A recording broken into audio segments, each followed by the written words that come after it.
बंगला जैसा इतना तुच्छ, बिहार में इतने ज्यादा रेप हो रहे हैं, इतने डकैती हो रहे हैं, इतने मर्डर हो रहे हैं, लोगों को सैलरी नहीं मिल रहा है। आप 41,000 करोड़ रुपया बांट कर किसी तरह से सत्ता हासिल कर लिए। इस मुद्दे पर विषय पर बात होना चाहिए। और ये बंगला हो और फलना हो, ये तो केवल ध्यान भटकाने वाली चीज है। और मैं पहले भी कहता आया हूँ कि बिहार में दो तरह का कानून चलता है, सत्तारूढ़ पार्टी के लिए अलग और विपक्ष के लिए अलग। तो भाई यह दोगली नीति जो सरकार का है, यह चलने वाला नहीं है। राबड़ी देवी के ऊपर आप सारा कानून लाद रहे हैं, तो भाई नीतीश कुमार के ऊपर क्यों नहीं? उनको दो बंगला किस हैसियत से दिया गया? आप राबड़ी देवी के ऊपर में आप अधिरोपित कर रहे हैं कि भाई इनको यह बंगला खाली करना पड़ेगा, तो देवेश चंद्र ठाकुर का बंगला अभी तक क्यों नहीं खाली हुआ? बिहार में बंगले को लेकर के पक्ष और विपक्ष आमने सामने आ गए। लगातार सत्ता पक्ष नियम की बातें कर रहा है, वहीं विपक्ष लगातार सवाल उठा रहा है कि आखिर में किस तरीके का नियम है, दोहरे मापदंड है। साथ ही साथ मुद्दे से भटकाने की कोशिश भी सरकार करने जा रही है। जनता के जो असली मुद्दे हैं उसको नज़रअंदाज करने के लिए बंगले को लेकर के एक माहौल बनाया जा रहा है। इसको लेकर के आरजेडी के एमएलसी सुनील सिंह ने बड़ा बयान दिया, सुनवाते हैं आपको। लगातार बैठक चलते रहता है, उसी तरह का ये बैठक भी है। आज भी होगा, कल भी होगा, परसों भी होगा। और आप लोग अलग अलग तरह का अपना अपना व्यू और अपना सोच लगाते हैं, वो बिल्कुल किसी भी दृष्टिकोण से उचित नहीं है। कैंडिडेट बनाया जाएगा। देखिए ऐसा है कि एमएलसी कौन बनेगा कौन नहीं बनेगा, यह काम आपका और मेरा नहीं है। यह हमारे जो शीर्ष नेतृत्व है उनका काम है, हमारे जो राष्ट्रीय अध्यक्ष हैं उनका काम है, जो हमारे कार्यकारी अध्यक्ष हैं उनका काम है। और हमारे जैसे और लोगों जैसे तो यहाँ लाखों कार्यकर्ता हैं। तो कौन एमएलसी बनेगा कौन नहीं बनेगा, यह तय करना और यह जिम्मेवारी उनका है, हम लोगों का नहीं है। बंगला विवाद पर मुख्यमंत्री सम्राट चौधरी कह रहे हैं कि किसी की बपौती नहीं है, खाली तो करना ही पड़ेगा। देखिए बंगला के संदर्भ में हमारे जितने भी सीनियर लीडर हैं, कल आप लोगों को प्रेस ब्रीफिंग कर चुके हैं और कोई ऐसा मुद्दा नहीं है जिसके बारे में आप लोगों को व्यापक रूप से नहीं बताया गया है। और जो बंगला जैसा इतना तुच्छ, बिहार में इतने ज्यादा रेप हो रहे हैं, इतने डकैती हो रहे हैं, इतने मर्डर हो रहे हैं, लोगों को सैलरी नहीं मिल रहा है। आप 41,000 करोड़ रुपया बांट कर किसी तरह से सत्ता हासिल कर लिए। इस मुद्दे पर विषय पर बात होना चाहिए। और ये बंगला हो और फलना हो, ये तो केवल ध्यान भटकाने वाली चीज है।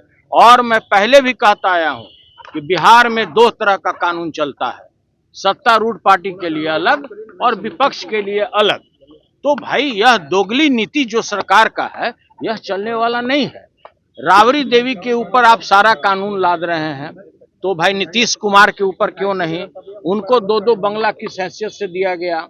आप राबड़ी देवी के ऊपर में आप अधिरोपित कर रहे हैं कि भाई इनको यह बंगला खाली करना पड़ेगा, तो देवेश चंद्र ठाकुर का बंगला अभी तक क्यों नहीं खाली हुआ? ऐसे ऐसे दर्जनों मकान हैं और सरकारी आवास हैं जिस पर अनऑथराइज तरीके से लोग कब्जा किए हुए हैं। सरकार का कहाँ जमीर मर गया? उसके लिए आप क्या कर रहे हैं? और देखिए यह सब केवल बिहार के 14 करोड़ जनता का ध्यान भटकाने के लिए इस तरह का लोग प्रोपगंडा उड़ाता है, आवास खाली कराया जाए। बताइए, इससे भी कोई एक मुख्यमंत्री स्तर के व्यक्ति का इस तरह का बयान आना चाहिए? आप खुद सोचिए। आप नीतीश कुमार जी को अलग बंगला दे दिए, उनके पुत्र को अलग बंगला दे दिए। तो भाई जो हमारे लीडर हैं वो तो नेता प्रतिपक्ष है ना, कोई आपके अनुकंपा से तो आए नहीं है, जीते नहीं है। वो तो उनको जनता ने जिताया है और उसके उनको इंटाइटलमेंट है कि भाई उस तरह का वो बंगला हासिल कर सकते हैं। आप राबड़ी देवी जी का बंगला खाली कराना चाहते हैं, वो तो कंटिन्यू जिस हैसियत से आपने वो बंगला 10 सर्कुलर रोड दिया था, उस समय भी बिहार विधानसभा में नेता प्रतिपक्ष रही हैं, उस हैसियत से मिला। आज उसमें कौन सा बदलाव आ गया? और क्या हड़बड़ी है कि किसी व्यक्ति को 10 दिन पहले आपने बंगला दिया और पुनः उस बंगले को आप उसका आवंटन रद्द करते हुए इस बंगले को दे दिया? तो ये तो भाई पूरे बिहार की जनता देख रही है कि किस तरह से आपका दोरंगा नीति है। बिहार में दो तरह का कानून है, दो व्यक्ति के लिए अलग अलग आपका संविधान है। यह तो किसी से छुपा हुआ नहीं है। और हमारे जितने भी नेता हैं, सीनियर नेता हैं, कल तो आप लोगों को व्यापक रूप से परत दर परत सारे चीजों के साक्ष्यों के साथ आपके समक्ष रखा है। धन्यवाद। कई सारी घोषणाएं हुई, कैबिनेट से बकायदा मंजूरी हुई, लेकिन 6 महीने हो गए, क्या लग रहा है आपको? देखिए, मैंने पहले भी बताया है, मैंने सदन में भी बताया है यह बात कि बिहार में कोई भी बच्चा जब जन्म लेता है तो 27,000 रुपया कर्ज लेते हुए वो जन्म लेता है। आप उसको कुछ नहीं देते हैं, लेकिन कोई अगर नया शिशु यहाँ जन्म लेता है तो 27,000 कर्ज लेकर लेता है। बिहार एक ऐसा दुर्लभ प्रदेश है कि आपने पूरे बिहार के 14 करोड़ जनता को 4 लाख करोड़ रुपए से ऊपर आपने कर्ज में धकेल दिया है। आज आपके किसी भी ऑफिस में स्टाफ को समय पर सैलरी नहीं मिल रहा है। जो ठेकेदार लगातार काम करके चारों ओर, चाहे ग्रामीण कार्य विभाग हो या कोई भी विभाग हो, उसका भुगतान नहीं हो रहा है। आज उसकी स्थिति क्या हो गई है? आज वो स्थिति हो गया कि वो आज स्कूटर पर भी चलने लायक नहीं है। तो देखिए, आपने जो बिहार का हाल बना रखा है और जिस तरह से लगातार बिहार में अपराध बढ़ता जा रहा है, इस पर आपका ध्यान नहीं है। आपका खजाना खाली है। आपने सत्ता हासिल करने के लिए गलत तरीके से 41,000 करोड़ रुपया आपने बांट दिया है पूरे बिहार में। उस पर आपको चिंता नहीं है। जिसको आपने 10,000 रुपया चुनाव के पहले 1 महीना पूर्व से चुनाव के दिन तक 10,000 रुपया आपने 1,87,00,000 महिलाओं के खाते में भेजा। आपने क्या प्रॉमिस किया था कि मैं तुरंत 1,90,000 रुपया आपके खाते में भेजूंगा। ऐसे ऐसे मंत्री हैं कि मतलब बेतुका बयान। मैंने पूछा सदन में कि भाई 10-10 हजार रुपये में वो कौन कारोबार करेगा? तो लोग बोलते हैं कि बकरी खरीद लेगा। बकरी खरीदा है। भाई, आप 1,87,00,000 महिलाओं को आप अगर 10-10 हजार दिए, अगर उतने का उसने बकरी खरीदा, तो आज तो प्रत्येक ड्राइंग रूम में आपको बकरी बैठा हुआ दिख जाता।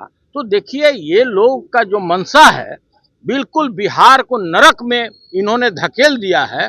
और इस चीज को केवल ध्यान भ्रमित करने के लिए ये बंगला विवाद लाया है। धन्यवाद। तो आपने सुना किस तरीके से आरजेडी के एमएलसी सुनील सिंह लालू राबड़ी के काफ़ी करीबी माने जाते हैं। राबड़ी देवी के मुंहबोले भाई भी हैं। एक तरीके से कहे तो हर जगह राबड़ी देवी के करीब रहते हैं, लालू परिवार के करीब रहते हैं। उन्होंने सीधे तौर पे कह दिया कि किस तरीके का मापदंड है। बिहार कर्ज में है, जो बच्चा जन्म ले रहा है वो भी कर्ज में है। लेकिन सवाल ये नहीं है, सवाल बंगले को लेकर के उठाया जा रहा है। बंगले को एक बड़ा मुद्दा बनाने की कोशिश हो रही, जो जनता के मुद्दे कहीं ना कहीं भटकाने की कोशिश हो रही। ऐसे में देखना होगा बंगले को लेकर के जो जंग छिड़ी हुई है पक्ष और विपक्ष में, अब इसको सरकार किस तरीके से देखती है आने वाले समय में, और बंगले के विवाद में क्या जनता के मुद्दे दब जाएंगे, ये भी देखना दिलचस्प होगा। NBC 24 के लिए पटना से कृपा शंकर।